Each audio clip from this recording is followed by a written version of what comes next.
चाणक्य, एक संक्षिप्त परिचय। प्राचीन भारतीय संस्कृत वाङ्मय के इतिहास में आचार्य विष्णुगुप्त चाणक्य अपने गुणों से मंडित राजनीति विशारद, आचार विचार के मर्मज्ञ, कूटनीति में सिद्धहस्त एवं प्रवीण रूप में ख्यात नाम है। उन्होंने नंद वंश को समूल नष्ट करके उसके स्थान पर अपने सुयोग्य एवं मेधावी वीर शिष्य चंद्रगुप्त मौर्य को शासक पद पर सिंहासन रूढ़ करके अपनी जिस विलक्षण प्रतिभा का परिचय दिया, उससे समस्त विश्व परिचित है। मौर्य वंश की स्थापना आचार्य चाणक्य की एक महती उपलब्धि है। यह वह समय था जब मौर्य काल के प्रथम सिंहासन रूढ़ चंद्रगुप्त मौर्य शासक थे। उस समय चाणक्य राजनीतिक गुरु थे। आज भी कुशल राजनीति विशारद को चाणक्य की संज्ञा दी जाती है। चाणक्य ने संगठित संपूर्ण आर्यावर्त का स्वप्न देखा था। तदनुरूप उन्होंने सफल प्रयास किया था। चाणक्य अनोखे, अद्भुत, निराले ऐसे कुशल राजनीतिज्ञ थे जिन्होंने मगध देश के नंद राजाओं की राज सत्ता का सर्वनाश करके मौर्य राज्य की स्थापना की थी। चाणक्य का जन्म का नाम विष्णुगुप्त था और चनक नामक आचार्य के पुत्र होने के कारण वह चाणक्य कहलाए। कुछ लोगों का मत है कि अत्यंत कुशाग्र बुद्धि के होने के कारण उनका नाम चाणक्य पड़ा।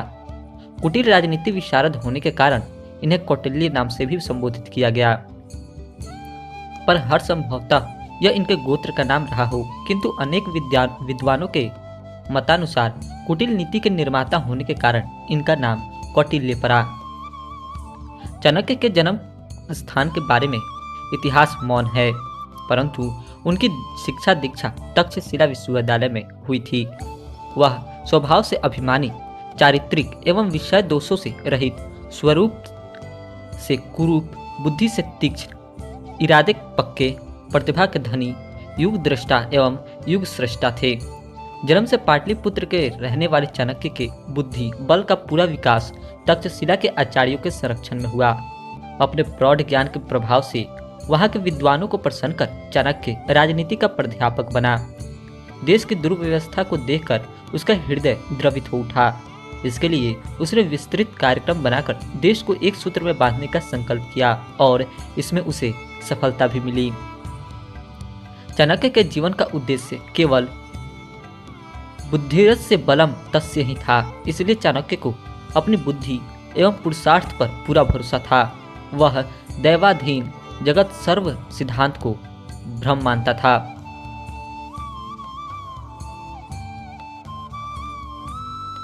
चाणक्य नीति, प्रथम अध्याय। अच्छा मनुष्य कौन? धर्म का उपदेश देने वाले, कार्य अकार्य, शुभ अशुभ को बताने वाले इस नीति शास्त्र को पढ़कर जो सही रूप में इसे जानता है वही श्रेष्ठ मनुष्य है। इस नीति शास्त्र में धर्म की व्याख्या करते हुए क्या करना चाहिए, क्या नहीं करना चाहिए, क्या अच्छा है, क्या बुरा है इत्यादि ज्ञान का वर्णन किया गया है। इसका अध्ययन करके इसे अपने जीवन में उतारने वाला मनुष्य ही श्रेष्ठ मनुष्य है। राजनीति जग कल्याण के लिए। मैं चाणक्य लोगों की भलाई की इच्छा से अर्थात लोक हितार्थ राजनीति के उस रहस्य वाले पक्ष को प्रस्तुत करूंगा जिसे केवल जान लेने मात्र से ही व्यक्ति स्वयं को सर्वज्ञ समझ सकता है। शिक्षा सुपात्र की। मूर्ख शिष्य को पढ़ाने से, उपदेश देने से, दुष्ट स्त्री का भरण पोषण करने से तथा दुखी लोगों का साथ करने से विद्वान व्यक्ति भी दुखी होता है। यानी कह सकते हैं कि चाहे कोई भी कितना ही समझदार क्यों ना हो, किंतु मूर्ख शिष्य को पढ़ाने पर, दुष्ट स्त्री के साथ जीवन बिताने पर तथा दुखियों, रोगियों के बीच में रहने पर विद्वान व्यक्ति भी दुखी हो ही जाता है। साधारण आदमी की तो बात ही क्या। अतः नीति यही कहती है कि मूर्ख शिष्य को शिक्षा नहीं देनी चाहिए, दुष्ट स्त्री से संबंध नहीं रखना चाहिए, बल्कि उससे दूर ही रहना चाहिए और दुखी व्यक्तियों के बीच में नहीं रहना चाहिए। हो सकता है ये बातें किसी भी व्यक्ति को साधारण या सामान्य लग सकती है, लेकिन यदि इन पर गंभीरता से विचार किया जाए तो यह स्पष्ट है कि शिक्षा या सीख उसी व्यक्ति को देनी चाहिए जो उसका सुपात्र हो या जिसके मन में इन शिक्षाप्रद बातों को ग्रहण करने की इच्छा हो। जिसके घर में माता न हो और स्त्री व्यभिचारिणी हो, उसे वन में चले जाना चाहिए, क्योंकि उसके लिए घर और वन दोनों समान ही है। दुखी का पालन भी संतान पर कारक ही होता है। वैध परदुह खेन तप्यते, दूसरों के दुख से दुखी होता है, अतः दुखियों के साथ व्यवहार करने से पंडित भी दुखी होगा। मृत्यु के कारणों से बचें। दुष्ट पत्नी, शठ मित्र, उत्तर देने वाला सेवक तथा सांप वाले घर में रहना ये मृत्यु के कारण है, इसमें संदेह नहीं करना चाहिए। आचार्य चाणक्य कहते हैं कि ये 4 चीजें किसी भी व्यक्ति के लिए जीत जागती मृत्यु के समान है।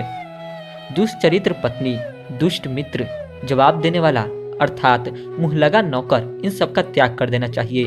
घर में रहने वाले सांप को भी कैसे भी मार देना चाहिए।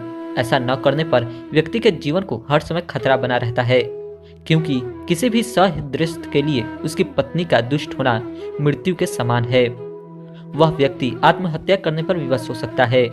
वह स्त्री सदैव व्यक्ति के लिए दुख का कारण बनी रहती है। इसी प्रकार नीच व्यक्ति धूर्त अगर मित्र के रूप में आपके पास आकर बैठता है तो वह आपके लिए अति अहितकारी ही होगा। सेवक या नौकर भी घर के गुप्त भेद जानता है।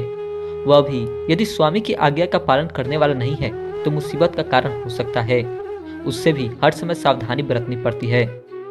तो दुष्ट स्त्री, छली मित्र व मुंह लगा नौकर कभी भी समय पड़ने पर धोखा दे सकते हैं। अतः ऐसे में पत्नी को आज्ञाकारिणी व पतिव्रता होना, मित्र को समझदार व विश्वसनीय होना और नौकर को स्वामी के प्रति श्रद्धावान होना चाहिए। इसके विपरीत होने पर कष्ट ही कष्ट है। इनसे व्यक्ति को बचना चाहिए, वरना ऐसा व्यक्ति कभी भी मृत्यु का ग्रास हो सकता है। विपत्ति में क्या करें? विपत्ति के समय के लिए धन की रक्षा करनी चाहिए। धन से अधिक रक्षा पत्नी की करनी चाहिए, किंतु अपनी रक्षा का प्रश्न सम्मुख आने पर धन और पत्नी का बलिदान भी करना पड़े तो भी नहीं चूकना चाहिए। संकट दुख में धन ही मनुष्य के काम आता है, अतः ऐसे संकट के समय में संचित धन ही काम आता है। इसलिए मनुष्य को धन की रक्षा करनी चाहिए। पत्नी धन से भी बढ़कर है, अतः उसकी रक्षा धन से भी पहले करनी चाहिए, किंतु धन एवं पत्नी से पहले तथा इन दोनों से बढ़कर अपनी रक्षा करनी चाहिए। अपनी रक्षा होने पर इनकी तथा अन्य सभी की रक्षा की जा सकती है। आचार्य चाणक्य धन के महत्व को कम नहीं करते, क्योंकि धन से व्यक्ति के अनेक कार्य सधते हैं, किंतु परिवार की भद्र महिला, स्त्री अथवा पत्नी के जीवन सम्मान का प्रश्न सम्मुख आ जाने पर धन की परवाह नहीं करनी चाहिए। परिवार की मान्य मर्यादा से ही व्यक्ति की अपनी मान मर्यादा है। वहीं चली गई तो जीवन किस काम का और वह धन किस काम का। पर जब व्यक्ति की स्वयं की जान पर बन आए तो क्या धन क्या स्त्री सभी की चिंता छोड़ व्यक्ति को अपनी जीवन की रक्षा करनी चाहिए। वह रहेगा तो ही पत्नी अथवा धन का उपभोग कर सकेगा, वरना सब व्यर्थ रह जाएगा। आपत्ति काल के लिए धन की रक्षा करनी चाहिए, लेकिन धनवान को आपत्ति क्या करेगी, अर्थात धनवान पर आपत्ति आते ही कहाँ है। तो प्रश्न उठा कि लक्ष्मी तो चंचल होती है, पता नहीं कब नष्ट हो जाए। तो फिर यदि ऐसा है तो कदाचित संचित धन भी नष्ट हो सकता है। बुरा समय आने पर व्यक्ति का सब कुछ नष्ट हो सकता है। लक्ष्मी स्वभाव से ही चंचल होती है, इसका कोई भरोसा नहीं कि कब साथ छोड़ जाए। इसलिए धनवान व्यक्ति को भी यह नहीं समझना चाहिए कि उस पर विपत्ति आएगी ही नहीं। दुख के समय के लिए कुछ धन अवश्य बचाकर रखना चाहिए। इन स्थानों पर न रहें। जिस देश में सम्मान न हो, जहाँ कोई आजीविका न मिले, जहाँ अपना कोई भाई बंधु न रहता हो और जहाँ विद्या अध्ययन संभव न हो, ऐसे स्थान पर नहीं रहना चाहिए। अर्थात जिस देश का अथवा शहर में निम्नलिखित सुविधाएं न हो, उस स्थान को अपना निवास नहीं बनाना चाहिए। जहाँ किसी भी व्यक्ति का सम्मान न हो, जहाँ व्यक्ति को कोई काम न मिल सके, जहाँ अपना कोई सगा संबंधी या परिचित व्यक्ति न रहता हो, जहाँ विद्या प्राप्त करने के साधन न हो, अर्थात जहाँ स्कूल कॉलेज या पुस्तकालय आदि न हो, ऐसे स्थानों पर रहने से कोई लाभ नहीं होता। अतः इन स्थानों को छोड़ देना ही उचित होता है। अतः मनुष्य को चाहिए कि वह आजीविका के लिए उपयुक्त स्थान चुने। वहाँ का समाज ही उसका सही समाज होगा, क्योंकि मनुष्य सांसारिक प्राणी है। वह केवल आजीविका के भरोसे जीवित नहीं रह सकता। जहाँ उसके मित्र बंधु हो वहाँ आजीविका भी हो तो वह यह उपयुक्त स्थान होगा। विचार शक्ति को बनाए रखने के लिए ज्ञान प्राप्ति के साधन भी वहाँ सुलभ हो, इसके बिना भी मनुष्य का निर्वाह नहीं। इसलिए आचार्य चाणक्य यहाँ नीति वचन के रूप में कहते हैं कि व्यक्ति को ऐसे देश में निवास नहीं करना चाहिए जहाँ उसे न सम्मान प्राप्त हो, न आजीविका का साधन हो, न बंधु बांधव हो, न ही विद्या प्राप्ति का कोई साधन हो, बल्कि जहाँ ये संसाधन उपलब्ध हो वहाँ वास करना चाहिए। जहाँ कोई सेठ, विद्वान, राजा और वैद्य न हो, जहाँ कोई नदी न हो, इन 5 स्थानों पर एक दिन भी नहीं रहना चाहिए। अर्थात इन स्थानों पर एक दिन भी नहीं रहना चाहिए। जिस शहर में कोई भी धनवान व्यक्ति न हो, जिस देश में वेदों को जानने वाले विद्वान न हो, जिस देश में कोई राजा या सरकार न हो, जिस शहर या गांव में कोई वैद्य, डॉक्टर न हो, जिस स्थान के पास कोई भी नदी न बहती हो। क्योंकि आचार्य चाणक्य मानते हैं कि जीवन की समस्याओं में इन 5 वस्तुओं का अत्यधिक महत्व है। आपत्ति के समय धन की आवश्यकता होती है, जिसकी पूर्ति धनी व्यक्तियों से ही हो पाती है। कर्मकांड के लिए पारंगत पुरोहितों की आवश्यकता होती है। राज्य शासन के लिए राज प्रमुख या राजा की आवश्यकता होती है। जल आपूर्ति के लिए नदी और रोग निवारण के लिए अच्छे चिकित्सक की आवश्यकता होती है। इसलिए आचार्य चाणक्य पूर्वोक्त 5 सुविधाएं जीवन के लिए अपेक्षित सुविधा के रूप में मानते हुए इनकी आवश्यकता पर बल देते हैं और इन सुविधाओं से संपन्न स्थान को ही रहने योग्य स्थान के रूप में समझते हैं। आचार्य चाणक्य कहते हैं कि जिस स्थान पर आजीविका न मिले, लोगों में भय, लज्जा, उदारता तथा दान देने की प्रवृत्ति न हो, ऐसी 5 जगहों को भी मनुष्य को अपने निवास के लिए नहीं चुनना चाहिए। इन 5 चीजों को विस्तार से बताते हुए वे कहते हैं कि जहां निम्नलिखित 5 चीजें न हो, उस स्थान से कोई सरोकार नहीं रखना चाहिए। पहला, जहां रोजी रोटी का कोई साधन अथवा आजीविका या व्यापार की स्थिति न हो। दूसरा, जहां लोगों में लोकलाज अथवा किसी प्रकार का भय न हो। तीसरा, जिस स्थान पर परोपकारी लोग न हो और जिनमें त्याग की भावना न पाई जाती हो। चौथा, जहां लोगों को समाज या कानून का कोई भय न हो। पांचवा, जहां के लोग दान देना जानते ही न हो। ऐसे स्थान पर व्यक्ति का कोई सम्मान नहीं होता और वहां रहना भी कठिन ही होता है। अतः व्यक्ति को अपने आवास के लिए सब प्रकार से साधन संपन्न और व्यवहारिक स्थान चुनना चाहिए, ताकि वह एक स्वस्थ वातावरण में अपने परिवार के साथ सुरक्षित एवं सुखपूर्वक रह सके।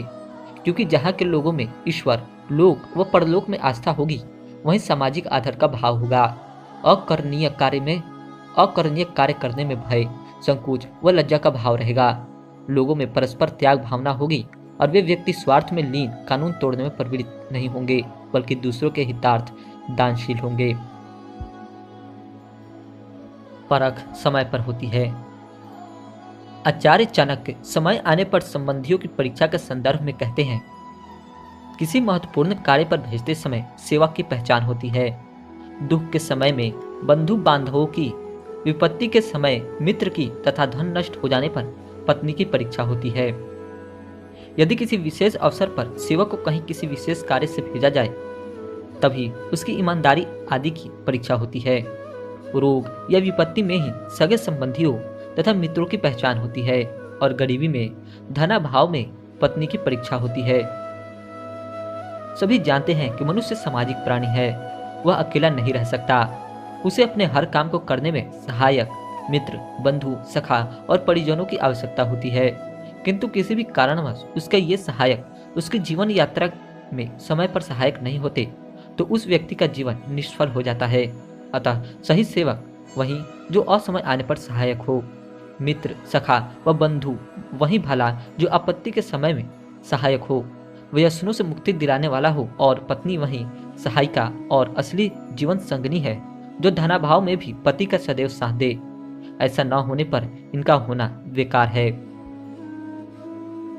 आचार्य चाणक्य बंधु बांधवों, मित्रों और परिजनों की पहचान बताते हुए कहते हैं कि रोग की दशा में जब कोई बीमार होने पर, असमय शत्रु से घेर जाने पर, राज कार्य में सहायक रूप में तथा मृत्यु पर शमशान भूमि में ले जाने वाला व्यक्ति सच्चा मित्र और बंधु है।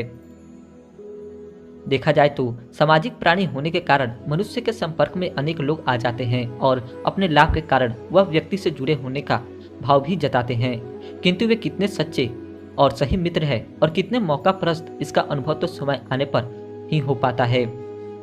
ऊपर वर्णित स्थितियां ऐसे ही अवसर का उदाहरण है। जब कोई व्यक्ति रोगग्रस्त हो जाता है तो उसे सहायक की आवश्यकता पड़ती है। ऐसे में परिवारजन और मित्र बंधु जो सहायक बनते हैं वास्तव में वही सही मित्र कहे जाते हैं। शेष सब तो मुंह देखी बातें हैं। इस प्रकार जब कोई व्यक्ति शत्रु से घिर जाए, उसके प्राण संकट में पड़ जाए, तो जो कोई मित्र सगा संबंधी शत्रुओं से मुक्ति दिलाता है, प्राण रक्षा में सहायक बनता है, वह उसका मित्र वही तैसी है। शेष सब स्वार्थ के नाते ही जुड़े हैं।